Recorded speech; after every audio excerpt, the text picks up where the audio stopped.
So today we're at Silver Corners Farms with Tara and Dennis Terpstra. They have a 370 sow farrow-to-finish operation.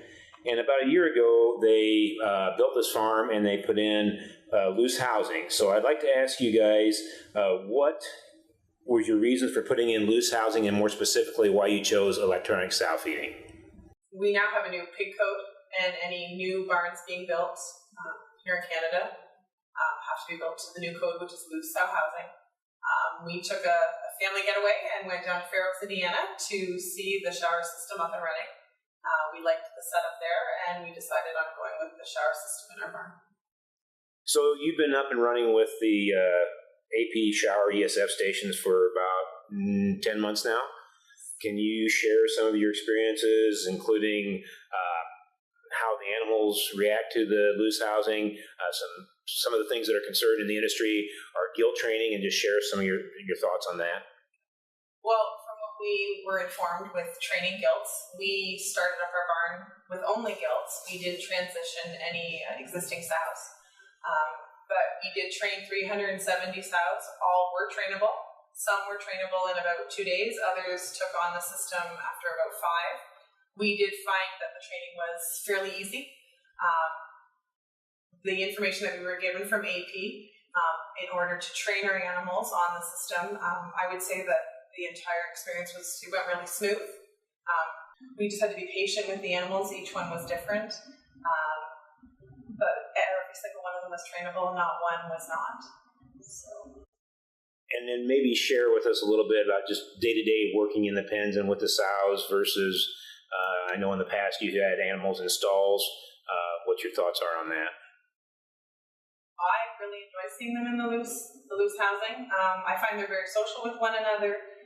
They sort of congregate in their own groups. You sort of have boss sows that lay together. You have the more timid ones, maybe laying a little further away from the station. We used to have animals in stalls. I actually prefer this environment for them. And the ease of each one of them knowing when it's their time to go into the AP shower unit to go and eat. They seem to sort of have their own schedule. I would say there's less fighting. The animals, just to see them sort of their behavior. They're very calm. They lay around. We have enrichment for our animals, so they have some toys that they can play with, and it also helps keep the boss sows away from the entrance of the feed stations. But for the most part, we were very pleased with our units.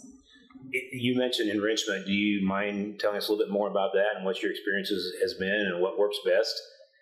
Well, with our startup, because we brought in 100 gilts all in one shot, the behavior of the animal is to fight. But we would throw in blocks of wood. We have pieces of feed chain hanging down.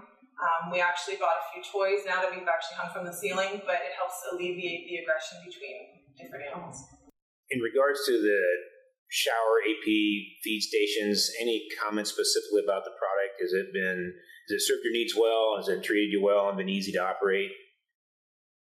I would say it's very easy to operate. I'm not very handy in changing the sensors. I've been a part of changing a lot of the equipment on the machine. Pretty simple. Parts are easy to get at, and communication is straightforward. And as far as your software stuff, it was simple to learn. Yeah, it was very easy to learn. Yeah, very handy. And we're not tech savvy.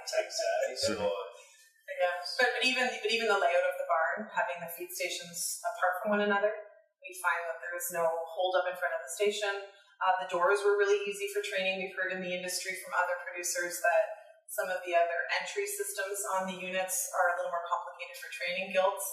And I would say for the most part, it was very simple for us. All right, thanks guys.